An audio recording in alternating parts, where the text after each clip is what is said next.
How to add TRC20 token on Trust Wallet. Hi everyone, welcome back to our channel. In this video, I'm going to show you the ways to add TRC20 on Trust Wallet.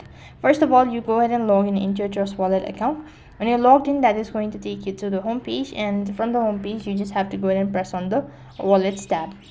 So when you actually go ahead and press on the Wallets tab, it's going to show you this sort of interface.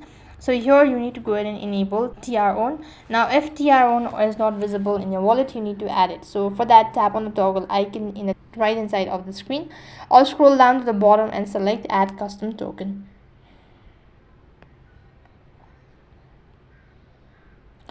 After you've done with that procedure, then you will go ahead and search for the Tron or TRX and enable it by toggling the switch. After that, you need to add the custom. Now in the wallet tab, tap on the toggle icon again to open the search bar and scroll down to the bottom and select add custom token.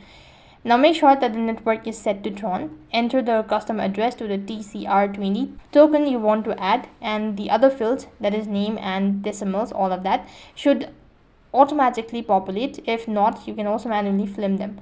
You could also go ahead and enter the name of the token, symbol, token ticket number, all of that, and find the token address. And when you actually enter the token details, you need to go ahead and paste the contract address into the relevant fields and save it to add token button. You could go ahead, view and manage TRC20 token. After viewing and managing TRC token, you could view the token, receive the token, or send the token as well. Then you have to verify the token information. Make sure to keep updated as well as secure. So by following the steps, you can easily add and manage TRC20 token in Trust Wallet. That is all for this video. I hope the video is helpful. Make sure to like, share, and subscribe to our channel. Thank you for watching. See you in the next video.